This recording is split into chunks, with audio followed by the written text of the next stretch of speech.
Lots of times we're in the clouds. That's why Island in the Clouds is part of a name that they have given Mount Magazine, because sometimes the clouds are in the valley and it just is like, it looks like an island, and it's really pretty. I love it when it does that. But we have fog sometimes that comes in. Sometimes it'll stay for a few hours. Sometimes it'll stay for a few days. It's interesting because it has a life of its own, and it kind of moves over the mountain. And you can be at the lodge sometimes and just watching the clouds roll over the top of the lodge and then down the valley. It can be from just, just a little bit of fog, and it just kind of gives a different kind of feel to the place, like almost a London-y kind of place. And then you can have fog that is so thick that you can't hardly see in front of a few feet in front of you. A lot of times it can be, driving in that can be a little unnerving, especially for a lot of people that they're afraid of heights, and then you add the fog on top of it and it makes it a little unnerving for them to come up. But it still has a sense of beauty in itself, that the way the clouds move in and around the mountain.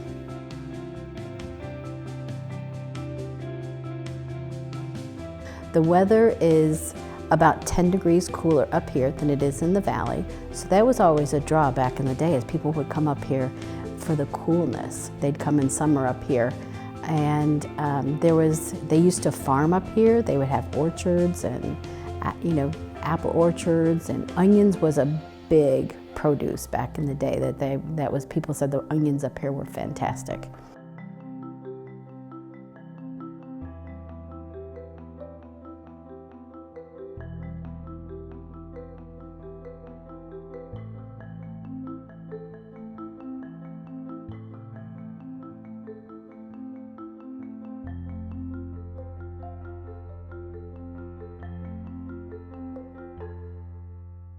What is really interesting is when we have the fog in the winter, after it lifts, it leaves this, what they call freezing fog, and the moisture from the clouds is left on the vegetation, and it is just so pretty up here. It's amazing. I've gotten some wonderful pictures, and so have a lot of other people. It's just gorgeous.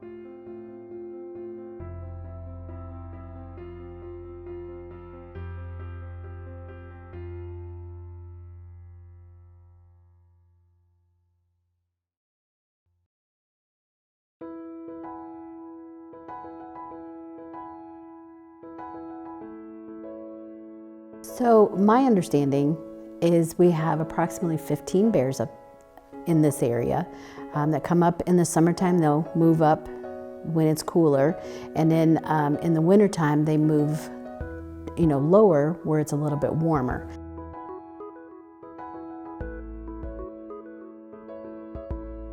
We have a huge deer population, chipmunks, squirrels, rabbits, just the general variety of that stuff. You see squirrels, red fox, gray fox, bobcats, but we still do have bear in the area, and that's what everybody comes up here to look for.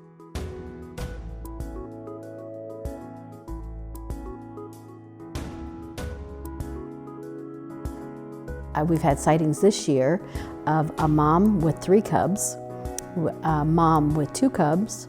There's also a sighting of a mama bear, last year's cub and this year's cub. So we've had quite a few sightings this year. It's really interesting. I myself saw a baby crossing the road. So it's always fascinating. People either they love to see the bears or they're frightened of the bears and like, they're not gonna get me, are they? And it's a fairly safe place with the bears. They hear people, they smell people, and they don't want to be around people too much. Usually the sightings are from the road.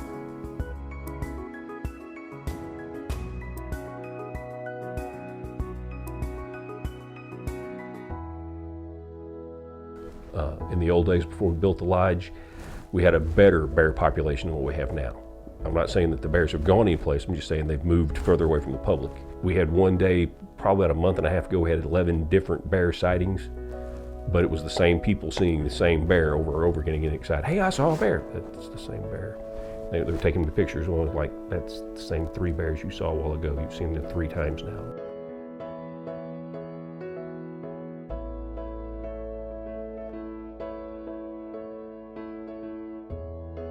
We could see them Sunday, Tuesday, and Thursday nights. We could almost guarantee that because of the way they picked up trash on Monday, Wednesday, Friday. And like in the campground, before we had bear-proof trash cans, the bears figured out when we picked up the trash. And so you could actually get in front of her, take pictures, and then scare her off with the trash cans.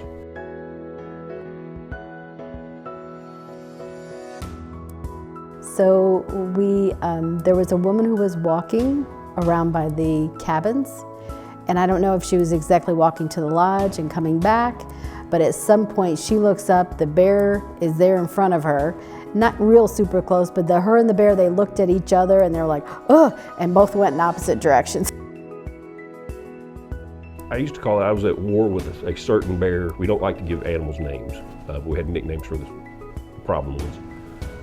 Like I said, she had trained her cubs, to get in the trash cans. So you would see her, putting her tongue in the door, flipping it over, raking out stuff for her cubs. We overcame that by putting some pins in place. Well, she went around behind it, like the way our maintenance crew empties the trash cans, and learned how to do that. So for several years, we had generations of bears, that were defeating our bear-proof trash cans.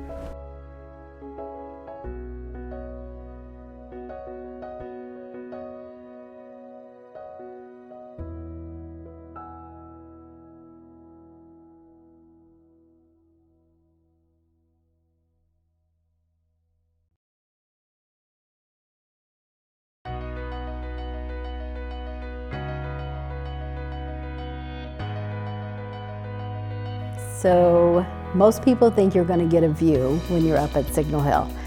And I had the same concept when I first started working up here.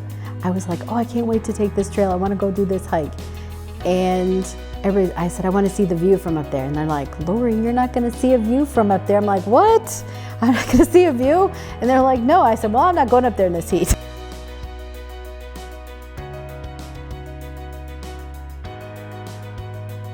Basically, you're going to feel like you're enclosed in the woods. Like I said, you're more going to say, I've made it to Highpoint in Arkansas. That's the big draw for the trail. To keep the area natural, we have left all the big old growth trees we can up there. The monument or the marker itself is the big draw. Like I tell people when they hike it, there's no view when you get there, but hey, you've been to the highest point in Arkansas. And, there's a lot of people go just for the bragging rights of that.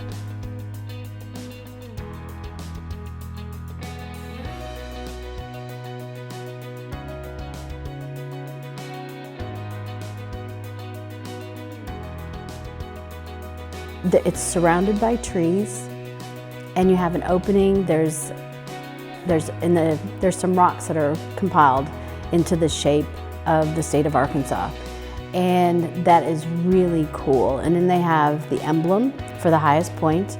There's a mailbox up there where you can sign your name on saying that you were there. There's a little bench so you can sit and relax and contemplate the highest point in the state of Arkansas at 2,753 feet.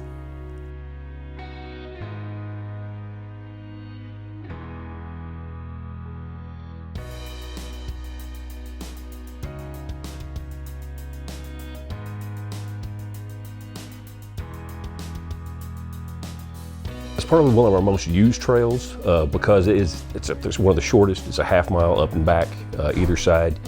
The terrain is designed so especially on the campground side or the north side, it's lots of sweeping turns, so you can either get like a stroller up there. We had folks in wheelchairs. It's very accessible. When you get to the top, there's the big stone map of Arkansas with Mount Magazine as the center point of that.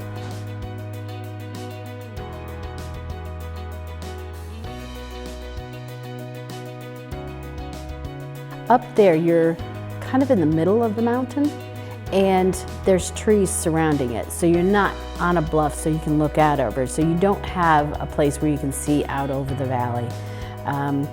But it's just quiet and peaceful. It's really, it's an enjoyable little hike.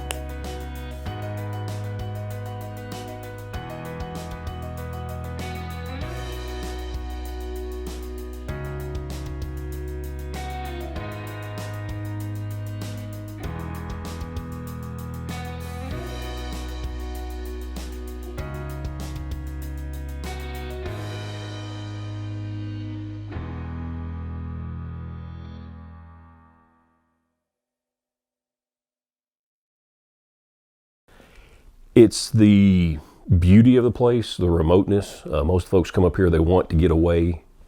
There's even some set of folks that like to get up here because we don't have cell phone signal and can't get on the internet. And a lot of them come up here just to relax.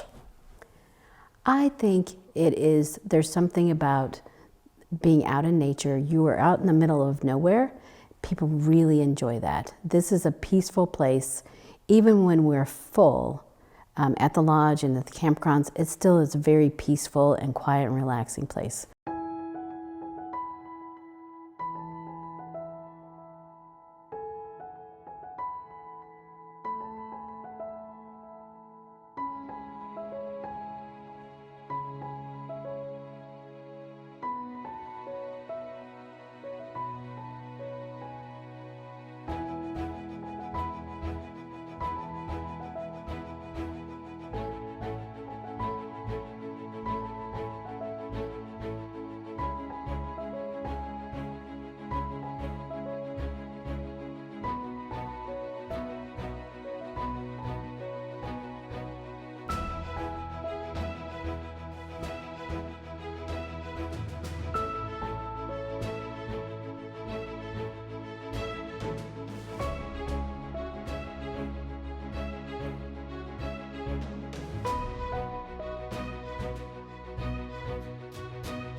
I don't know, there's just something about how it touches your heart.